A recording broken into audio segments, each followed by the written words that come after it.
Hi மக்களே, இந்த video எதுக்குன்னா சூப்பராக டேஸ்ட்டாக ஒரு குக்கிங் இன்னைக்கு நான் பண்ண போகிறேன். டின் மீன், இந்த மீன் குழம்பு தான் நான் வைக்க போகிறேன். யாருக்கெல்லாம் மீன் பிடிக்குமோ வாங்க சமைச்சிக்கிட்டே ஜாலியாக பேசலாம். சும்மா வளவலன்னெல்லாம் எனக்கு பேச தெரியாதுங்க. வாங்க குழம்பு வைக்க நேராக போயிடலாம். குழம்புல என்ன நான் போடுறேன் அப்படின்றத வாட்ச் பண்ணிகிட்டே இருங்க. முதல்ல என்ன பண்ணணும்னா, நம்ம சட்டி அடுப்பில் வச்சுட்டு அடுப்பு பற்ற வைக்க மறக்கவே கூடாது, புரியுதா? இல்லைன்னா குழம்பு பண்ணவே முடியாது. அதுக்கப்புறம் என்ன பண்ணுறோம் தெரியுமா? நல்லெண்ணெய். இன்னைக்கு நான் மீன் குழம்புக்கு நல்லெண்ணெய் தான் எடுக்க போகிறேன். இதயம் நல்லெண்ணெய். இது எதுக்காகன்னா ஹார்ட்டுக்கு ரொம்ப நல்லதான், அதனால் இதயம் நல்லெண்ணெய் எடுத்துக்க போகிறேன். ஸோ அதை ஊற்றிட்டு ஓகே, எண்ணெய் கொஞ்சம் காயட்டும். அப்படியே எண்ணெய் காயும் போது நம்ம என்ன பண்ணணும் தெரியுமா? அப்படியே இந்த கடுகு தம்பி இருக்கார்ல, அவரை தூக்கி கொஞ்சமாக இங்கே போடணும். அங்கேயே நிற்கக்கூடாது, இங்கே காமிக்கணும். பார்த்தீங்களா? கடுகு நல்லா துள்ளி பொரிஞ்சு கொதிச்சு வரும்போது கொஞ்சம் நம்ம வெந்தயம் அண்ணா இருக்கார்ல, அவரையும் கொஞ்சம் போட்டுக்கணும். ரெண்டும் சேர்ந்து நல்லா கொதிக்க ஆரம்பிச்சதுக்கப்புறம், கொதிக்கல, அது வெடிக்க ஆரம்பிச்சதுக்கப்புறம் பச்சை மிளகாவை தூக்கி போட்டுக்கணும். ஆனால் நான் கரண்டி எடுக்க மறந்துட்டேன், ஒரு நிமிஷம் இருங்க. இப்போ நம்ம பச்சை மிளகா தம்பியும் பதங்க ஆரம்பிச்சுட்டாரு. அதுக்கப்புறம் நம்ம என்ன பண்ணணும்னா, வெங்காயம் தள்ளி போட்டுக்கலாம்.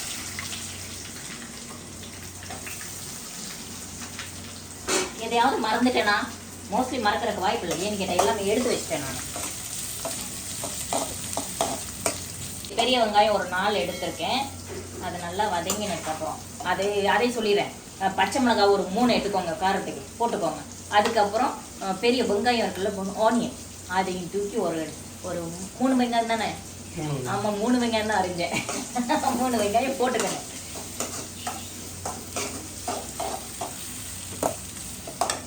ஓகே, வெங்காயம் தாளிக்கிற வரைக்கும் ஏதாவது வெங்காயம் தாளிக்கிற வரைக்கும் நம்ம ஏதாவது பேசிக்கிட்டே இருப்போம். சரி, அப்ப இனிமே உங்க சேனல்ல வெறும் சமையல் குக்கிங் மட்டும் தான்? அப்படியெல்லாம் சொல்ல முடியாது. எனக்கு போர் அடிச்சிச்சுன்னா நான் சமையல் பண்ணி அப்லோட் பண்ணுவேன். பார்க்க வேண்டியது உங்க கடமை. நீங்க சமைக்கிறத யார் சாப்பிடுவா? பாரு, இப்ப நான் சமைக்கும் போது இந்த பக்கத்து வீட்டுல இருந்தெல்லாம் தட்டை எடுத்துட்டு வர போறாங்க. ஏன் தெரியுமா? அவ்வளோ ஸ்மெல் அப்படியே மணமணன்னு வரும். சரி, அதுக்கு முன்னாடி நம்ம என்ன பண்ணுவோம், இந்த மீன் டின் இருக்குல்ல, இதை வந்து நம்ம ஹோல்ஸ் போட்டு தனியா ஒரு தட்டில் மாற்றி எடுத்துக்கலாம். இந்த மீன் டின் எல்லா பக்கமும் கிடைக்குமா? இது வந்து ஸ்ரீலங்கன் ஸ்பெஷல், ஸ்ரீலங்காவில் வாங்கினது இது. ஸோ நான் இங்கே சென்னையில் பார்த்தது கிடையாது. எங்கேயாவது இருந்துச்சு அப்படின்னா நீங்கள் சொல்லுங்கள். எனக்கு ரொம்பவே பிடிக்கும் இந்த மீன் சமெண்டிங் எனக்கு ரொம்பவே பிடிக்கும். எங்கேயாவது சென்னையில் இருந்துச்சு உங்களுக்கு தெரியும் அப்படின்னா நீங்கள் என்ன பண்ணுறீங்கன்னா எனக்கு கமெண்ட்ஸில் வந்து சொல்லுங்கள், ஓகேவா? அப்போ நீங்கள் இங்கே உள்ள குக்கிங் எதுவும் பண்ணுறது இல்லை, ஒன்லி வெளிநாட்டு குக்கிங் மட்டும்தான்? இல்லை, வெளிநாட்டு குக்கிங்னா இங்கே உள்ள குக்கிங், இந்த சாம்பார், ரசம், இந்த ஸ்பெஷலான ஐட்டம்லாம் எனக்கு பெருசாக வைக்க தெரியாது. இந்த மாதிரி தான் வைக்க தெரியும். மீன் குழம்பு, கறி குழம்புலாம் வைக்க தெரியும். ஆனால் இந்த மீன் டின்னிலேயே என்ன ஒரு விஷயம் அப்படின்னா, இதை ஓப்பன் பண்ணுறது கொஞ்சம் கஷ்டமான விஷயம். ரொம்ப லாக் பண்ணி அப்படியே சீல் பண்ணி வச்சுருப்பாங்க. கொஞ்சம் கொஞ்சமாக தட்டி தான் நம்ம ஓப்பன் பண்ணணும். பார்த்துட்டு இருக்கவங்களா எப்படி சாப்பிட வருவாங்க? நீங்கள் மணக்குன்னு அது பார்க்குறவங்களுக்கு ஸ்க்ரீன் மூலமாக வந்து ஸ்மெல் போகாது. பக்கத்து வீட்டுக்காரங்களுக்கு வேணா ஸ்மெல் போகும். ஸோ பக்கத்து வீட்டுக்காரங்க கன்ஃபார்மாக வருவாங்க. ஸ்க்ரீனில் பார்க்குறவங்க இதே மாதிரி செஞ்சு சாப்பிடுங்க, சூப்பராக இருக்கும். ஓகேவா? அப்படி இல்லை, உங்களுக்கு நான் வந்து செஞ்சு தரணும் அப்படின்னா உங்கள் வீட்டு அட்ரஸ் சொல்லுங்கள், மீனை வாங்கி வச்சுட்டு சொல்லுங்கள், நான் வந்து சமைச்சு தரேன். சரியா? பார்த்தீங்களா, இந்த மீன் உள்ள தண்ணி இருக்கும், இந்த சமெண்டின் உள்ள, அதை எடுத்தால் தான் கொஞ்சம் பறக்காமல் இருக்கும். இருங்க, உங்ககிட்ட பேசிக்கிட்டே இது தீய விட்டுருவோம் போல். சரி, இப்போ வெங்காயம் வதங்கிருச்சு. நம்ம என்ன பண்ண போகிறோம், தக்காளி தூக்கி போட்டுடலாம்.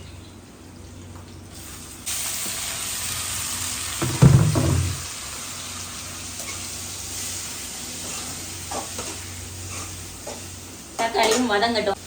இப்போ வந்து ஒரு 10 பல்லு பூண்டு, ஓகேவா? இதை வந்து அப்படியே நம்ம தட்டிட்டு இதில் ஆட் பண்ணிக்கணும். பார்த்தீங்களா? பல்லு நீங்க பல்லையே காணும். இதுதான் பல்லு.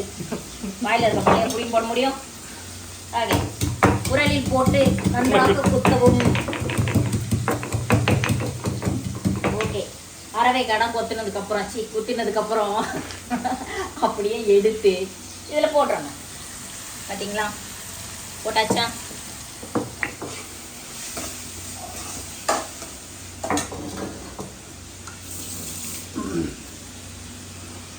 இப்போ திருப்பி இதை ஓப்பன் பண்ணுவோம். இது ஃபுல்லாக ஓப்பன் பண்ணால் தான் உங்களுக்கு மீன் எப்படி இருக்கும்னு நான் காட்ட முடியும். ஐயோ கஷ்டமாக இருக்கேன். பாருங்க, கொஞ்சம் டேஸ்ட்டாக சாப்பிடணுன்றதுக்காக வேண்டி இதை எவ்வளோ கஷ்டப்பட்டு ஓப்பன் பண்ண வேண்டியதாக இருக்குது. ஸ்ரீலங்காவில் போயிட்டு இந்த டின்னை வாங்கிட்டு வந்து வேற சமைக்கிறீங்க? ஆமாம், ஒரு மீன் டின்னை போய் நாடு விட்டு நாடு வாங்கிட்டு வாங்க. உங்களுக்கு குக்கிங் சொல்லி தரதுக்காக எவ்வளோ கஷ்டப்படுறோம் பார்த்தீங்களா? நீங்கள் ஒரு 5 நிமிஷத்தில் பார்த்துட்டு ஒரு கமெண்ட்ஸ் லைக் கூட போடாமல் போ அப்படின்ட்டு போயிடுறீங்க. அப்பவே சொன்னேன் நான், உடைச்சு வையான்னு. கேட்டியா? கற்பனை பெண்ணு 50 வயசுக்கு மேலே இருக்கவங்க இவங்கெல்லாம் அந்த வீடியோ பார்க்கும்போது வீடியோ பார்க்காதீங்க. ஓகே, பார்த்தீங்களா டெரரா பண்ணுறாங்க. மீன் இப்படி தான் உள்ளே இருக்கும்.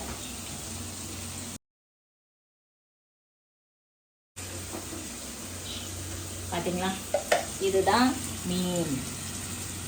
உங்களுக்கு மீன் தெரியாதுல்ல, அதனால நான் காமிச்சிருக்கேன். பார்த்துக்கோங்க. ஸ்ரீலங்கா மீன் சம்மண்டின்.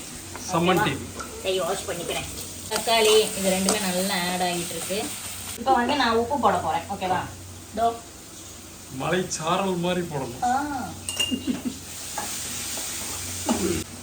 இப்போ வந்து புளியை ஊற போட்டாச்சு.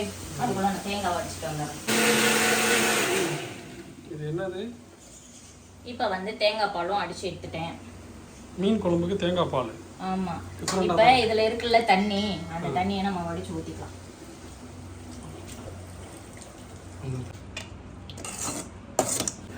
ஒரு புளி கரைக்கிறதுக்கு எப்படி எல்லாம் வேர்த்து ஊத்துது பாத்தீங்களா? கிச்சன்ல ஏசி போடுன்னா என் புருஷன் போட மாட்டேன்றாப்புல. தயவு செய்து கொஞ்சம் ரெக்கமெண்ட் பண்ணீங்கன்னா ரொம்ப சந்தோஷமா இருக்கும். அப்படியே வேர்க்காம நம்ம பாட்டுக்கு குக்கிங் பண்ணலாம். சரி, நம்ம புளியை விட்டுட்டு அடுத்த வேலையை பார்ப்போம். பாத்தீங்களா, கொஞ்சமா புளி சேர்த்துக்கிட்டேன். அதுக்கப்புறம் என்ன பண்ணணும், தேங்காய் பாலையும் விட்டுறணும். தேங்காய் பால் முடிச்சுட்டேன். எனக்கு எப்போவுமே வந்து ஆச்சி மிளகாத்தூள் தான் பிடிக்கும். ஸோ அதனால் நான் அரைச்செல்லாம் வைக்கல, இதுதான் போட போகிறேன். தேவையான அளவு நம்ம காரத்துக்கு ஏற்ற மாதிரி போட்டுக்கலாம். ஓகே, எனக்கு தேவையான காரத்துக்கு ஏற்ற மாதிரி நான் வந்து மிளகாத்தூள் போட்டேன். அப்படியே இதை மூடி வச்சிடணும். நல்லா கொதிச்சு திக்காக வரணும். ஸோ அதை கொதிக்கிற வரைக்கும் நம்ம மூடி வச்சிடலாம். இப்போ வந்து குழம்பு நல்லா கொதிச்சிச்சான்னு பார்த்துக்கலாம். சரியா? ஓகே, நல்லா கொதிச்சு வத்தி வந்துருச்சு. இனிமேல் நம்ம வந்து என்ன பண்ணுவோம்னா, இந்த மீனை வந்து நான் சின்ன சின்ன பீஸாக உடச்சி வச்சுருக்கேன். பாருங்கள், பெருசாக இருந்துச்சு, அதனால் சின்ன சின்ன பீஸாக உடச்சி வச்சுருக்கேன். நான் எனக்கு கொஞ்சம் தண்ணியாக மீன் குழம்பு வேணுன்றதுனால இந்த மீனெல்லாம் அப்படியே ஒன்று ஒன்றா உள்ளே போட்டுடலாம்.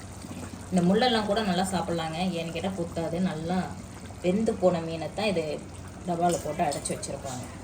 இப்போ வந்து மீன் குழம்புக்கு மீனையும் போட்டாச்சு. ஒரு 2 நிமிஷம் கொதிக்க விட்டுட்டு இப்போ இந்த மீனோட குழம்பு பேரை சொல்லுங்க. சம்மண்டின் குழம்பு. சம்மண்டின் குழம்பு. ஓகே, இப்போ வந்து ஒரு 2 நிமிஷம் கொதிக்கட்டும். அது வரைக்கும் நம்ம பக்கத்தில் ஒரு சட்டி வச்சிருக்கோமே, ஏன் எதுக்குன்னு கேட்க மாட்டியா? ஆமா, இது என்ன டிஃபரெண்டா என்ன ஊத்தி வச்சிருக்கீங்க? ஒண்ணுமே இல்ல, வெறும் மீன் குழம்போட சாப்பிட முடியாதுல்ல, அதனால இது என்னன்னு தெரியுதா, நம்ம பஜ்ஜி போடுற மிளகா தான். ஸோ இந்த மிளகா வந்து எனக்கு ரொம்பவே பிடிக்கும். இதை நல்லா கட் பண்ணி உப்பில் ஊற வச்சுட்டு லைட்டாக எண்ணெயில் போட்டு இது என்ன துணியா நாள் கணக்கில் ஊற வைக்க, ஜஸ்ட் ஒரு 1/2 hour ஊற வைக்கணும். அதுக்கப்புறம் இதை எடுத்து அப்படியே இந்த எண்ணெயில் போட்டா இந்த அது மிளகா பஜ்ஜி மாவு கலந்தா தான். இது வெறும் மிளகா ஃப்ரை. ஸோ இந்த மீன் குழம்புக்கு இதுவும் கொஞ்சம் அப்படியே காரசாரமாக சூப்பராக இருக்கும். ஓகே, மீன் குழம்பு தயாராகிடுச்சு. இப்போ நம்ம என்ன பண்ணணும் தெரியுமா, இந்த கொத்தமல்லி அப்படியே லைட்டாக தூவி விடணும். அதுக்கப்புறம் இந்த கருவேப்பிலை இருக்குல்ல, கருவேப்பிலையும் அப்படியே தூவி விடணும். கருவேப்பிலை தாளிக்கும் போது தானே போடுவாங்க? எல்லாம் தாளிக்கும் போது போடுவாங்க.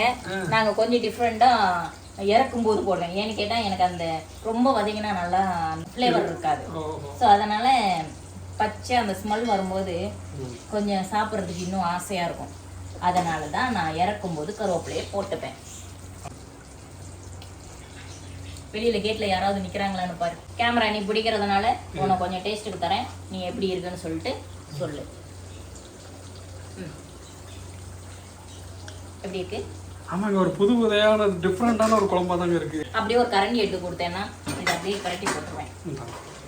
ஓகேங்க, மீன் குழம்பு ரெடி ஆயிடுச்சு. இந்த மிளகாயும் வந்து ஃப்ரை ஆயிடுச்சுன்னா சாப்பிட ஆரம்பிச்சு. நல்லா ஃப்ரை ஆனதுக்கப்புறம் எடுத்துக்கணும். மிளகாயும் பொரிச்சு எடுத்தாச்சு. இன்னைக்கு சாப்பிட்ற வேலை தான். வெயிட் பண்ணுங்க, தட்டில் சாப்பாடு போட்டுக்கலாம். 2 மிளகாயை தூக்கி வச்சுட்டு நம்ம மீன் குழம்பு ஊற்ற போகிறோம். மீன் குழம்பு ரெடி பார்த்தீங்களா? இப்போ வந்து நம்ம மீன் குழம்பு ஊற்றிக்கலாம். சாப்பிட்டு பார்க்குறேன் நானே முதல்ல.